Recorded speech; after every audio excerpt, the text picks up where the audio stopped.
Welcome to the Courage to Be podcast with Tanya Vasallo. Before we get into this episode, I want to share with you that I'm on a mission to close the gender gap in the podcasting world so that more and more women's voices are heard. If you feel that this is something you value too, then please rate, review, and share the podcast.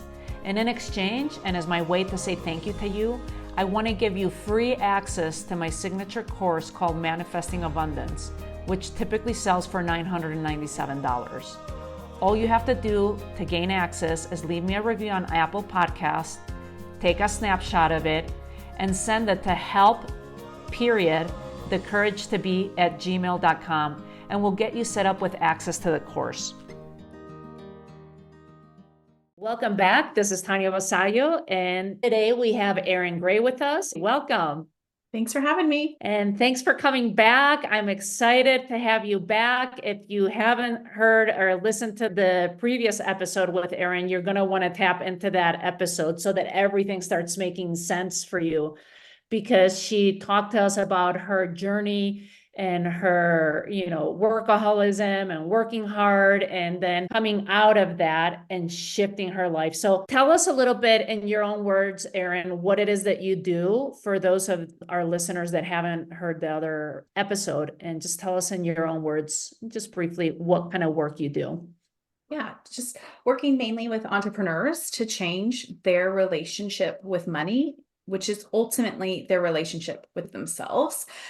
But after coaching people, learning about how much money it infuses in every area of our life, right? And how much it obviously in business, we make decisions from a place of fear versus from a place of fun and joy and, love. And so really shifting the way that they think about their money, the way that they use their money, the way that they give their money, like all areas, of their life around money, and having fun now and also, in the future. This is great. Yes, so important to be able to have fun, and enjoy this journey.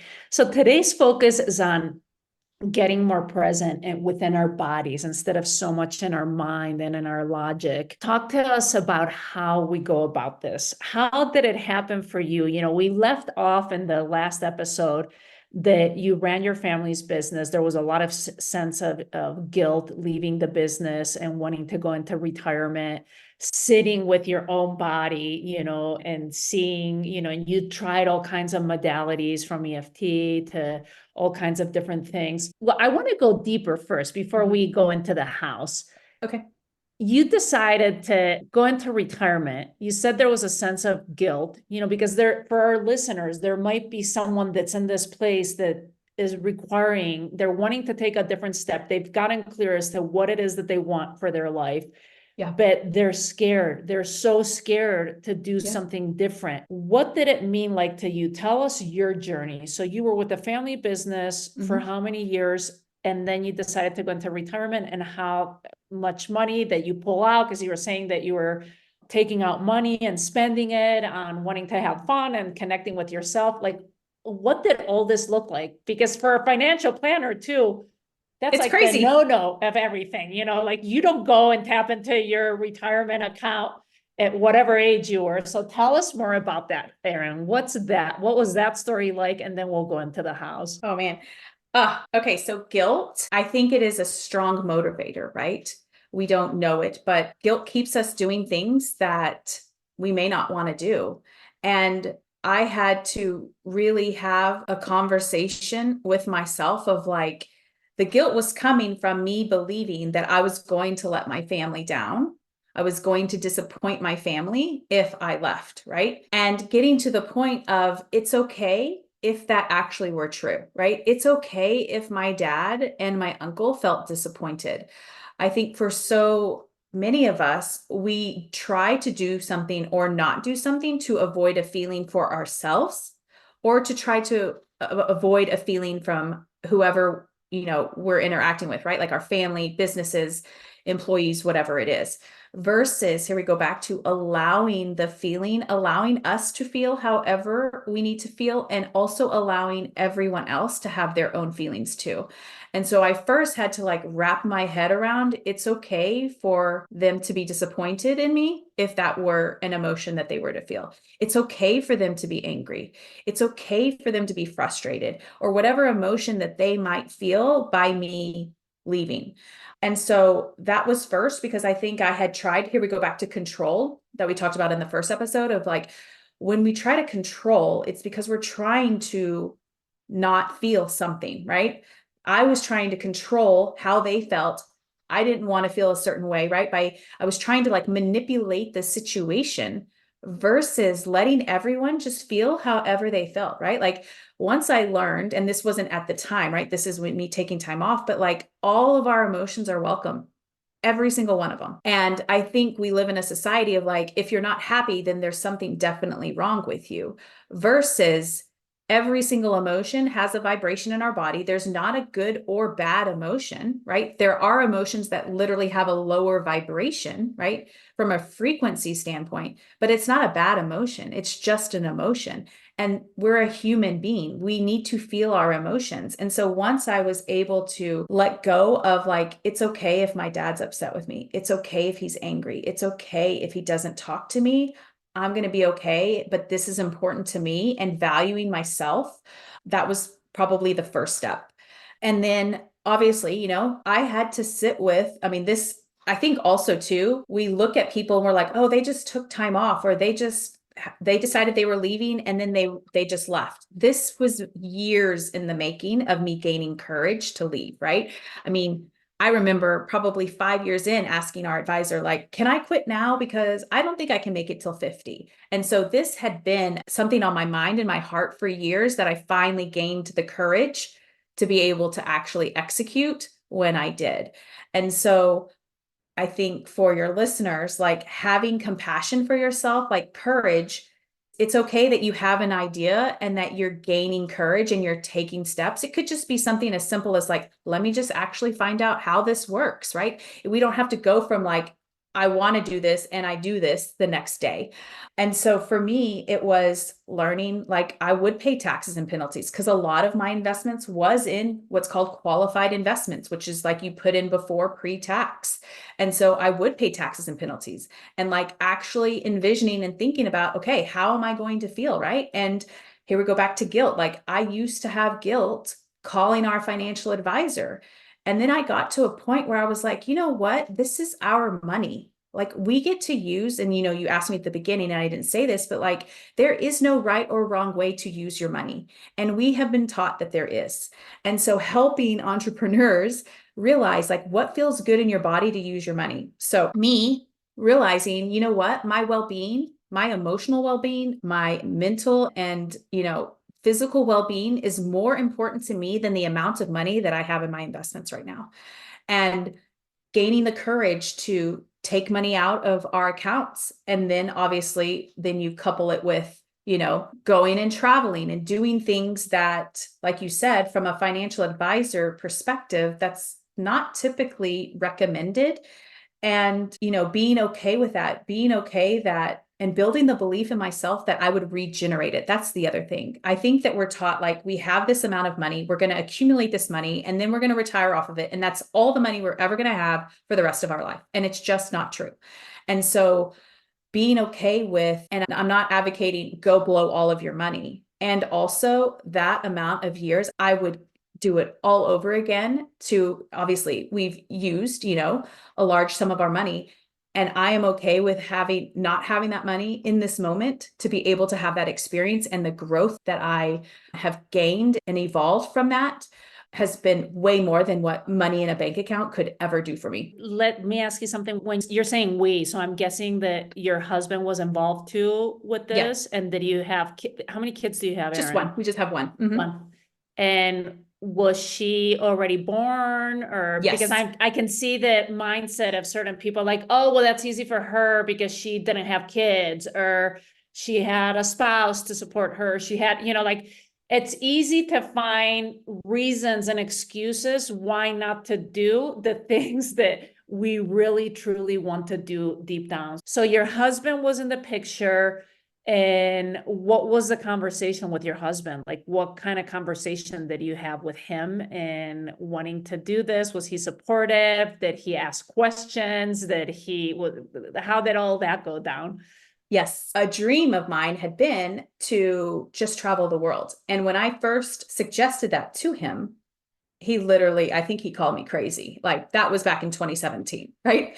And I was like, that's okay. I can be crazy. I'm just going to hold the intention. And whenever he gets around to it, and here's the other thing I think we have these ideas and we think our spouses have to be on board immediately or ever, right? And we want to push and we want them to get to the place that we are versus allowing them to come to it whenever they come to it. And if they don't ever, that's okay too. But like if he, let's just say if he didn't want to travel, it would have been to the point where we would have talked, how do we figure out how I get to travel? Because that was a desire for me. So when he thought I was crazy in 2017, he was at the time, he was a firefighter or training to be a firefighter, I think. And so I just let that kind of simmer. And I just held the intention that like, that is something that's really important to me. I want to be able to experience it. Our daughter at the time was 5. And so, and we had a pet, like, how do you travel the world with a pet? And so fast forward to 2019, when I decided, okay, I'm ready to take some time off. No, in 2019, I was scaling back to just do my coaching business. And then in 2021 is when I decided to take 3 months off. So she was born in 2012. I'm trying to do the math. So she was 9. He was still working at that point. And then it got to the point where we were traveling more often, but obviously as a firefighter, you have so many days, right? And so I wanted to stay gone longer than what was allotted. And we had already talked about like, are you willing to quit your job or do you want to stay? And so this is, here we go back to courage and years in the making, right? And so he was supportive. I think he is tentative the word, a little tentative. He's always been involved, but I've mainly done the one that has done all of our financials and things of that sort. And so I think it was also us coming to realize like, let's do it when, there can always be another time. And also like us being able to have fun and enjoyment with our money now. And like I say, and also in the future, I didn't know at the time it would be 3 years. I thought it would be like 3 to 6 months. And so he was supportive. And I think it was for me, I was probably more so scared than what he was because of my money story and what I've experienced with money in the past growing up. And so, yeah, really having to like reckon all of those money stories and money beliefs and this idea that like you can't regenerate it or that, you're supposed to have X amount or all of these stories that we've been brought up to believe and versus like, what do you actually want your life to look like? That is such a powerful statement right there. What do you want your life to look like? And it's a glimpse already into starting to be in your body. So did he come to terms at this point? You thought it was going to be a 3 to 6 month where he was going to say yes. And it took 3 years. Is that what you said until you could start traveling? So when I approached him, it was 2017. And then I ended up quitting my family's company ultimately in 2020. I consulted for them for about a year with like reduced time and salary and things of that sort. So I was already kind of using our investments to offset, and he was still working. And so in 2021 is when we decided to travel, and we still kept the house and we did, traveling, and we went to Costa Rica. That's when we went to Costa Rica for 2 months, that was when he was like, I don't want to travel as much as what you do.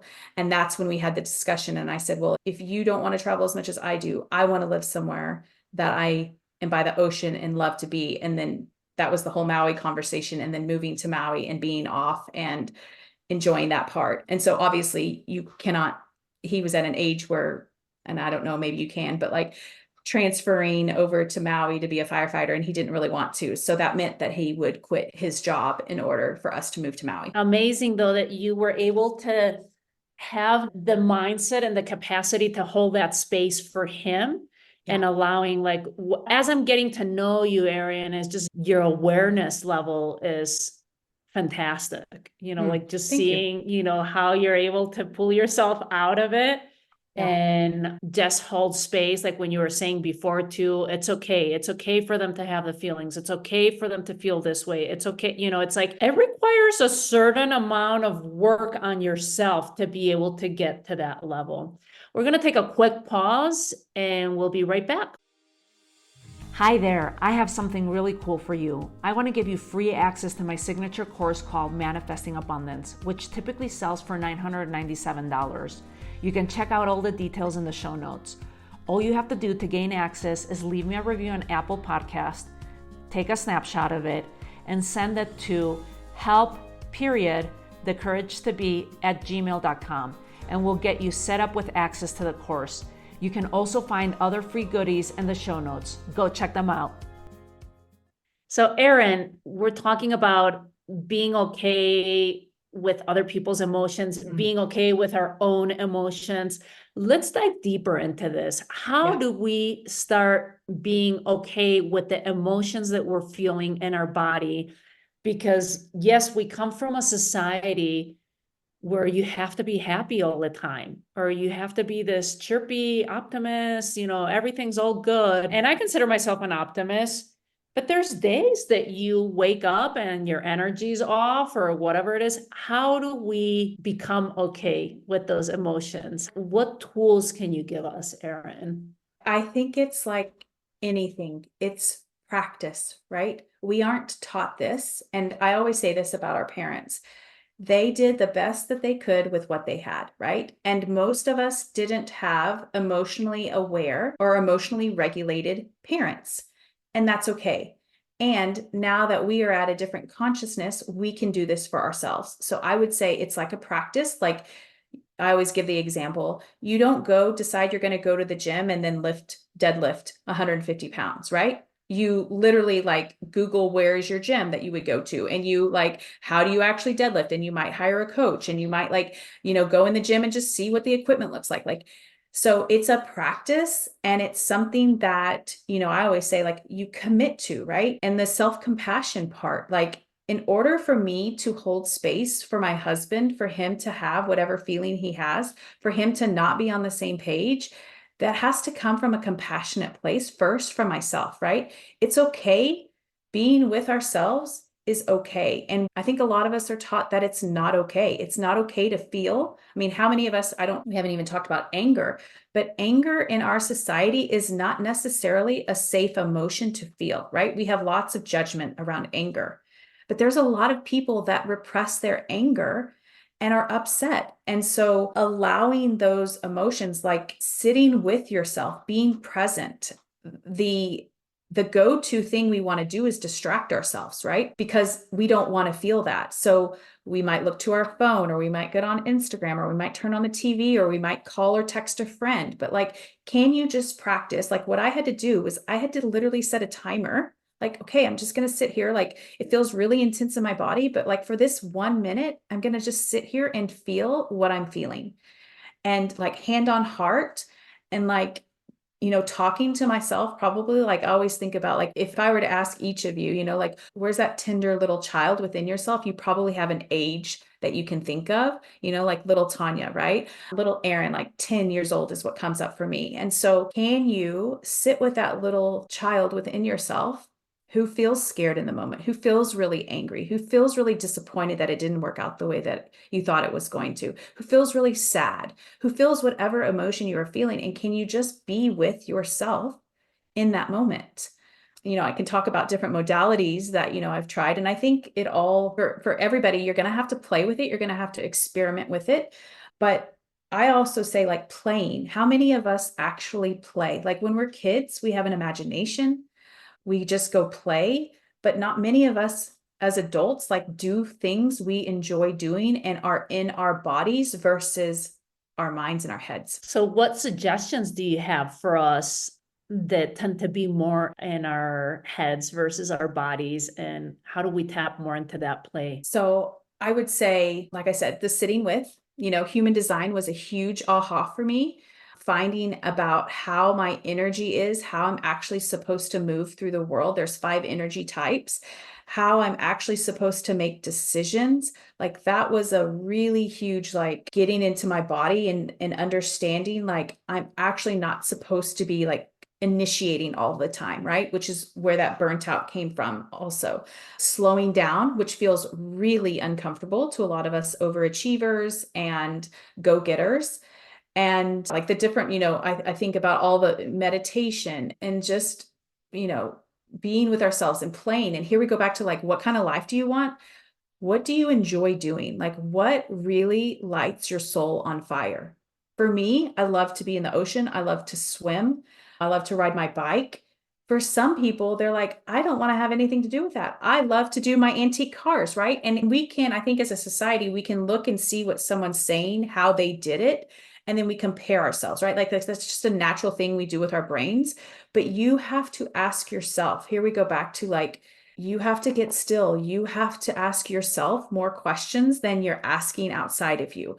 What are the things that you enjoy doing? What are the things that make you feel grounded? Like I love laying in the grass and just like looking up at the sun sometimes, like the sun on my face, right? Like what are the things that bring joy to you that, and I had to start with like, well, what did I like to do as a kid? So maybe you start there. Like, what are the things you actually enjoyed doing when you were littler, when you didn't have all of the stresses of life, where you just got to be a kid? What were those things? And really tapping into them and trying and experimenting. And here we go back to willingness, right? Are you willing? Like I had to be willing to try scuba. I had already been certified before. I got recertified last year. And you know what? I don't really like it. And I had to be willing to like go and do it, spend the money and be like, you know what? It's okay that I tried it and I didn't like it, which obviously brings up stories and beliefs I think a lot of us have around, well, we spent the money, we have to continue to do something, versus the freedom to allow yourself to make new decisions, to change your mind, to, experiment and explore. What is it that you like? What is it that you enjoy doing? And how do you like to calm yourself? Like when you're feeling sad, how do you want to receive support? Do you want to, make yourself a hot cup of tea? And do you want to curl up in a blanket? Does that feel nourishing to you? Does nourishing feel like resting and taking a nap? Does nourishing feel like calling a friend and saying, hey, I need some support? Like you have to start asking yourself questions and being still enough to allow the answers to come. These are beautiful, Erin. It's wonderful that you're giving us these tips, not just of what did I used to like doing when I was a kid, to remind ourselves of that, but also asking ourselves that question, what do I enjoy? What are those pleasures? What I'm doing now is trying to find pleasures in every day, as I move through my day, find at least 2 or 3 things that bring me pleasure. And it can be as small as having my nice cacao drink, it's like pure cacao drink or a green tea, like you're pulling it out and I'm like, oh my God, yes, sometimes I should have called this show Tea with Tanya because I love teas, so anyone that wants to gift me a tea, I love exploring teas. But yes, I love that. And so how do your husband and your daughter find and explore? Have you shared with each other? Because again, going back to your level of awareness is so amazing.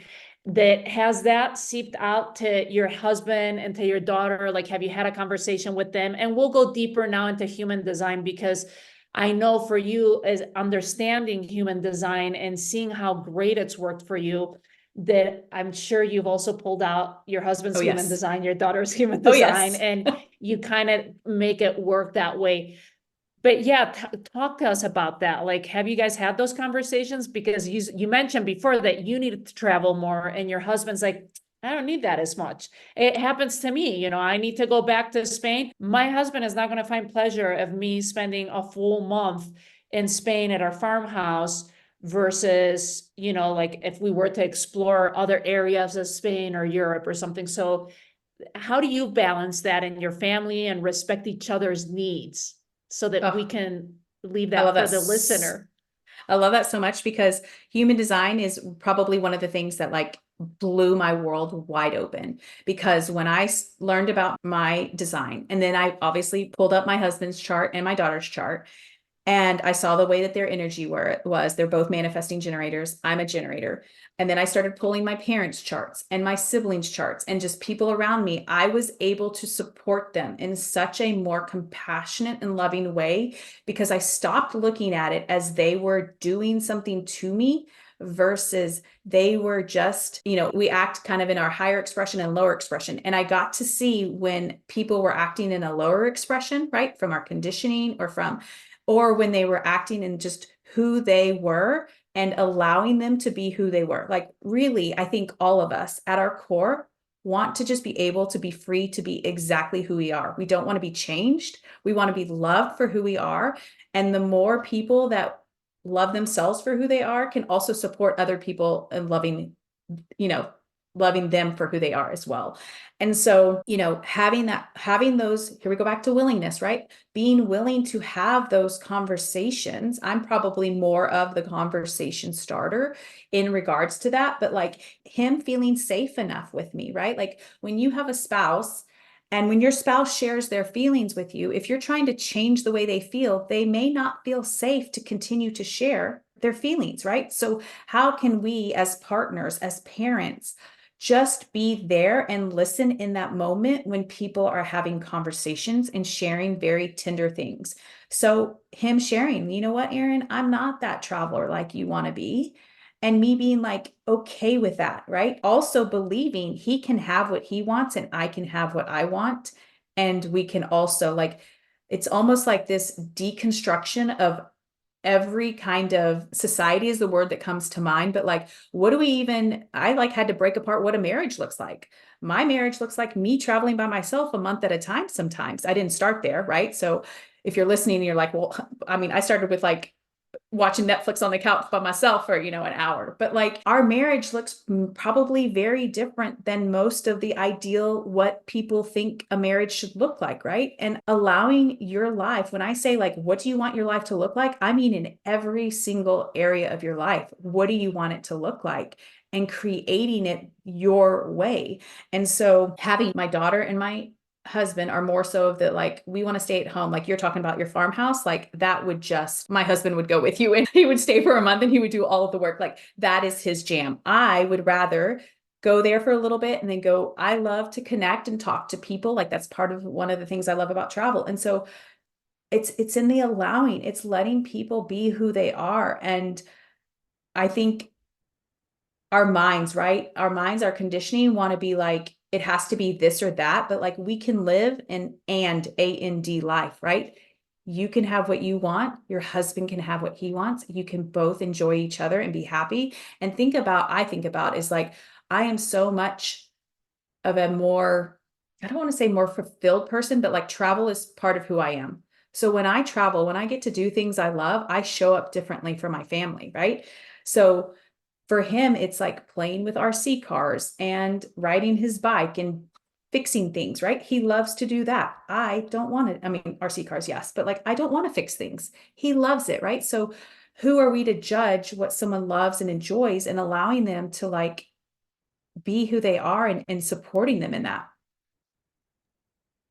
This is wonderful. I'm getting so many little ahas and breakthroughs even for myself. I love how you said what your marriage looks like and that you had to deconstruct, because I feel that we all try and fit into a societal mold or a family mold or a cultural mold. It has to look this way. Oh, like, oh, you're from Spain. You should be partying out, going out until 3 a.m. And I did that during my college years, but then understanding who I am, no, that doesn't feed me anymore. I'm the early bird, and especially the way my life is programmed, because my daughter is a year younger than yours. It's like, I want to be up before everyone's up, and I want to journal, and I want to meditate, and I want to do my dancing, or I want whatever it is that I want to do with the peace and quietness. And just Yes. because I was born in Spain and everyone's partying and stays up until the wee hours of the morning at the time that I'm waking up,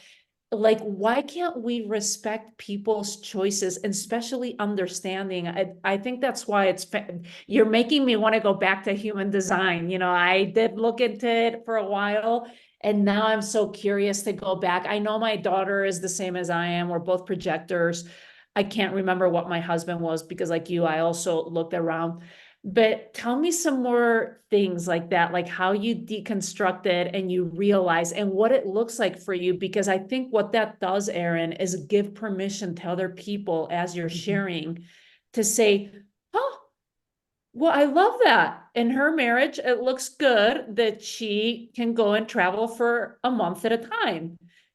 I like Yeah. doing that for myself. My Yeah. husband would rather spend that month in the studio in quietness, not having to be a dad, so I can travel with my daughter, so Yeah. see what you're doing here by just sharing. It's like, oh, it gives me permission. And you know what it does too? It takes away that guilt of Mhm. being judged too, those fears of being judged, like the family, like, well, how come your husband's not coming on that trip with you? How come he stayed there? How come? It's like, well, that's how our marriage works. And we're all very happy with it that way. What does it look like for you? Give us some other little, like things that your daughter might like doing or where you feel more connected. Because I think what's beautiful, and you mentioned that before, is being able to allow everyone in the family unit to be themselves, Mhm. because then you're going to come much more energized into the Yes. unit to strengthen everyone else. So Yeah. how does that look like for you guys? I just want a couple more examples because I think this is so wonderful. What I wrote down was dropping the shoulds. And I know it's easier said than done. And here we go back to practice, right? But even last night, I wrote down all the things I've been taught about business or building my business. And I wrote down all of the things that I've been told. You need to have an email list. You need to have a freebie. You need to do this. You need to do that. You need to do, like, I just wrote down everything I've been told about business. And I started asking myself, and here we go back to human design. Like, I'm a generator. So I ask myself, and I have a sacral response. Like, do you want to do this? Uh-huh. Do you want to do that? Mm-mm. And so knowing your human design and how you make decisions is so important because it brings you back to yourself versus so and so says you should do it this way. And I'm just using business as an example, right? But same thing with marriage. Like, I had to let go, which mom guilt is such a social construct, right? Like, when I think about legacy, you said legacy. I don't know if you said it in this episode or the last one, but when I think about legacy, here we go back to the financial industry. The financial industry talks about, like, what do you want your legacy to be? And mainly, like, how much money do you want to leave and what do you want it to do? Like, I want my legacy to be that I was an emotionally regulated, and obviously I'm a human, I come back, right? But the response time is faster, so that my child knows what that feels like, feels safe in her body, and is able to do that if she ever has children or whoever she comes in contact with, because of all of the people she's going to meet for the rest of her life, right? All of the people that I'm going to meet. Like, my legacy is, like, I want myself emotionally regulated, safe in my body, to teach that to other people, so that once that they know how that they can do that, how much of a difference it feels, and, like, the world gets to be, right? And so the mom guilt, like, I want my kid to know, like, you know what? You don't have to subscribe to, like, you don't want to have kids, don't have kids. You want to have kids and you want to work and you want to have a nanny, or you want to have, you want to work part-time, or, like, here we go back to, like, what do you want your life to look like? And so the judgment, you said that, of, we think that others are judging us, but really it's just a reflection of us. When we think, oh, so and so is going to judge me, it's because you were judging yourself, right? So here we go back to, like, slowing down, being aware, like, what ideas do you have around you've been told the way your life should look like, how you should use your money, how much money you should have, how you should have a business or not have a business, or run your business, or work, or be in a marriage, or have friendships, right? Like, every single thing, really start picking apart. And you don't have to do it all, because I think we, like, hear these things and we're like, oh my gosh, it's so overwhelming. No, just pick one thing in your life that's kind of an irritation for you right now, and focus on that. Not necessarily the irritation, but the irritation is there to teach you something. It's there for you to pay attention to it, right? So where is that main irritation you're feeling and sensing right now? And what is it? What are the things that you're shoulding yourself about? What are the things that you're having to, right? Have to, need to, should. That is all a mind thing, right? What are the wants that you want? Like that is a I always talk about heart's desire over goals. Heart's desires are like, I want to go ride my bike.